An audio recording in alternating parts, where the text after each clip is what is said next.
Ito guys, masarap din yung ano dito, yung Naicha. Ito yung sikat na bilihan ng Naicha dito guys sa Ximending. Try nyo yan. Dito yan niluluto. Dito rin yung ginagawa. Ang galing, no? Ito minamasa pa nila. Sure, grandfather. Ayan guys, dito maganda bumili ng mga pasalubong. Tapos dito sa tabi niyan, yung likod lang to ng ano, ito yung bilihan ng mga noodles. Parang sotang mo. Pinipilahan din yan guys. So sana ayan yung kinakain ni Kuya. Ganyan. Sarap daw yan eh. Na-try ko na yan sa Shilin Night Market. Masarap nga siya.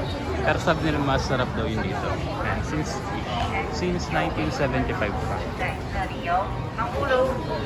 Gusto ko siyang itry.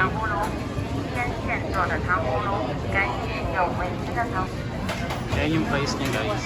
80 sa malaki, 65 sa maliit. Ang bango. Try nyo yan pag nagpunta kayo dito guys. Ayun, ay chung flour rice noodle. Masarap yung mga pineapple cake dito sa Taiwan guys. Lalo yung sa Cherry Grandfather. Kaya kayo bumili. Tsaka yung mga cha. Sorry. Xiaolong bao guys. Masarap din yan. Try nyo yan dito. Eto, ano to? Chicken drumstick roll. Hindi ko pa yung natikman na try. Pero mukha naman siya masarap. And dumplings. Mga pagkain dito sa Taiwan na must try. Pero ng ano eh, tawag din eh. Ayun. Wait lang.